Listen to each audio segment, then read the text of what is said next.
Hello guys. So ఇప్పుడు మనకందరికీ తెలుసు ఇరాన్కు అమెరికాకు మరియు ఇజ్రాయెల్కు మధ్య యుద్ధం జరుగుతుందని. సో ఏంటంటే ఈ 48 గంటల్లో ఈ గడిచిన 48 గంటల్లో చాలా విషయాలు జరిగినాయి అన్నమాట. ఫస్ట్ నుంచి చూద్దాం యుద్ధం ప్రారంభం ఎట్లయిందనేది. యుద్ధం ప్రారంభం ఎట్లయిందంటే 26, 27 తేదీల్లో అమెరికాతోని ఇరాన్కి చర్చలు జరిగినాయి అనమాట. అంటే ఆయిల్ ఒప్పందం పైన చర్చలు జరిగినాయి. కాకపోతే ఆ చర్చలు విఫలం కావడం జరిగింది. ఆ విఫలం కావడంతో 28 ఉదయం ఫిబ్రవరి 28 ఉదయం 9:45 అమెరికా, ఇజ్రాయెల్ కలిసి ఇరాక్పై ఆపరేషన్ ఎపిక్ ఫ్యూరీ పేరుతో దాడి చేయడం జరిగింది. సో ఈ దాడిలో అతిపెద్ద దెబ్బ ఏంటంటే ఇరాన్ యొక్క supreme leader ఆయతుల్లా Khan Ali Khamenei మరణం అనేది సంభవించింది. సో అతను కమాండర్లతోటి అత్యంత రహస్యమైన ఒక ప్రదేశంలో అండర్గ్రౌండ్ బంకర్లో సమావేశమైండు. ఆ సమావేశంలో ఉండగానే ముఖ్యమైన మిలిటరీ అధికారులు ఎవరైతే ఉన్నారో వాళ్ళతో కలిసి జస్ట్ ఒక 15 నిమిషాల ఆపరేషన్లో ఖమేనీతో పాటు 40 మంది టాప్ మిలిటరీ అఫీషియల్స్ అనేది చనిపోవడం జరిగింది. సో అధునాతన ఆయుధాల ప్రయోగం చేశారు.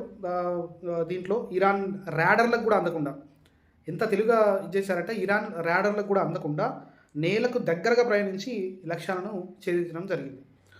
సో దీంట్లో ఏంటంటే స్టెల్త్ జెట్స్, డ్రోన్స్ కావచ్చు, ఇవన్నీ యూజ్ చేయడం జరిగింది. ఇజ్రాయిల్ తన F-35 జెట్స్ మరియు అతి తక్కువ ఖరీదైన కామికాజీ అనే అటాక్ డ్రోన్స్ను కూడా దీంట్లో వాడడం జరిగింది.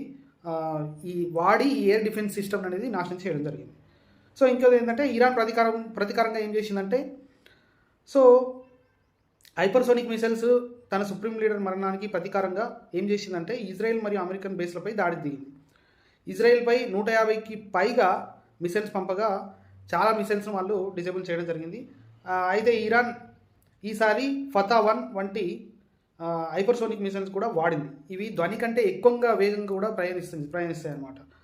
సో మధ్యప్రాచ్యంలో 27 అమెరికా మిలిటరీ బేస్లపై ఇరాన్ విరుచుకుపడ్డది ఘోరంగా. అసలు ఇది చాలా పెద్ద దాడి అని చెప్పుకోవచ్చు. ప్రపంచ ఆర్థిక వ్యవస్థపై ప్రభావం అనేది పడింది.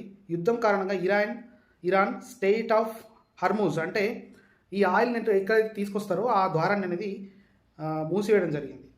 దీనివల్ల అంతర్జాతీయ మార్కెట్లో ఆయిల్ ధరలు $80 ఉన్న ఆయిల్ ధరలు $200 పెరిగే ప్రమాదం ఉందని కూడా చెప్తున్నారు. ప్రస్తుత పరిస్థితి చూసినట్టయితే ఇరాన్ తన మిలిటరీ శక్తితో 60-80% కోల్పోయి తలలేని మొండంలా తయారైందని చెప్పుకోవచ్చు.